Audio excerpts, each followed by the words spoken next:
Hello കൂട്ടുകാരെ, എല്ലാവർക്കും ആത്മാരമ്യ വേൾഡിലേക്ക് സ്വാഗതം.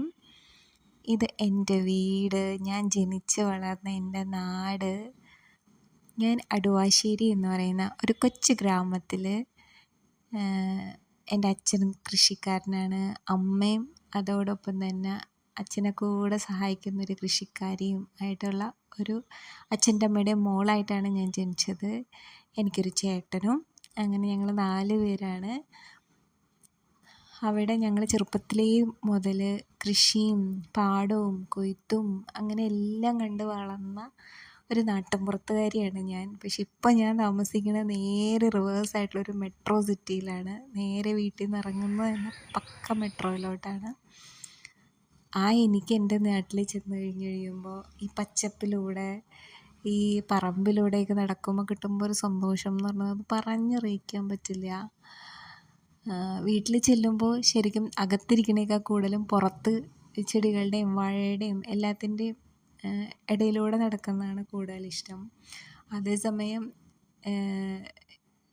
ഇവിടെയാണെന്നുണ്ടെങ്കിൽ ഞങ്ങൾ കൂടുതൽ അകത്തായിരിക്കും. വീടിൻ്റെ അകത്താണെന്നുണ്ടെങ്കിൽ എൻ്റെ വീട്ടിൽ ചെന്നിട്ടുണ്ടെങ്കിൽ മാക്സിമം പുറത്തായിരിക്കും. അതിലൂടെയൊക്കെ നടന്ന് അവിടുന്ന് പച്ചക്കറികളും എന്തൊക്കെ എനിക്ക് അവിടെ നിന്ന് കളക്ട് ചെയ്യാൻ പറ്റുമോ അതെല്ലാം ഞാൻ കളക്ട് ചെയ്ത് മാക്സിമം കൊണ്ടുവരാൻ പറ്റണതൊക്കെ ഞാൻ ഇങ്ങോട്ട് കൊണ്ടുവരും. അങ്ങനെ വാഴത്തോട്ടത്തിലൂടെയും ജാതിക്കത്തോട്ടത്തിലൂടെയും ഒക്കെ നടന്ന് അവിടെ നമുക്ക് കിട്ടാവുന്ന പച്ചക്കറികളൊക്കെ പറിച്ച് അതിലൂടെ നടക്കുമ്പോൾ കിട്ടുന്നൊരു സന്തോഷം എന്ന് പറയണത് അത് ഭയങ്കര ഒരു സന്തോഷം തന്നെയാണ്. നിങ്ങൾക്കും ഇപ്പോൾ ഇതിലേക്ക് കാണുമ്പോഴൊക്കെ ആ ഒരു സന്തോഷം കിട്ടണമെന്ന് ഞാൻ വിചാരിക്കുന്നു. ഇത് മഞ്ഞളാണ്, മഞ്ഞൾ കൃഷിയൊക്കെ ഉണ്ട്. അമ്മ തന്നെ ഈ മഞ്ഞളെല്ലാം പറിച്ചൊക്കെ എടുത്ത് അമ്മയും അച്ഛനും കൂടി മഞ്ഞൾപ്പൊടിയൊക്കെ വീട്ടിലുണ്ടാക്കും. അത് ഞാനിവിടെ കൊണ്ടുവന്ന് വാട്സപ്പ് ഗ്രൂപ്പിലൊക്കെ ഇട്ട് അമ്മയ്ക്കത് വിറ്റൊക്കെ കൊടുക്കാറുണ്ട്. പിന്നെ ഇത് ചേന കൃഷി, ഏത്തവാഴ, റോബസ്റ്റ് പഴം, പാളയംകുടം പഴം, ഞാലിപ്പൂവൻ, കദളി, അങ്ങനെ പല പല ടൈപ്പ് വാഴകളുണ്ട് കേട്ടോ. ഇതൊരു എമ്പയില എന്ന് പറഞ്ഞൊരു ഇലയാണ്. ഇത് നമുക്ക് ബിരിയാണിയിലൊക്കെ ഇടാൻ പറ്റും.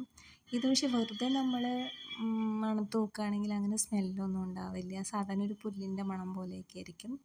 പക്ഷേ ഇത് നമ്മൾ ഒന്ന് വെള്ളം തിളപ്പിച്ച് കഴിഞ്ഞിട്ട് ഭയങ്കര ബിരിയാണിയുടെ സ്മെല്ലാണ്. അപ്പോൾ എങ്ങനെയുണ്ട് എൻ്റെ നാട്? ഇഷ്ടമായോ? ഈ കൃഷികളും വാഴത്തോട്ടവും എല്ലാം ഇത് എൻ്റെ അച്ഛൻ്റെ അധ്വാനമാണ് കേട്ടോ. അപ്പോൾ എല്ലാവർക്കും ഇഷ്ടപ്പെട്ടു എന്ന് കരുതുന്നു. Thank you.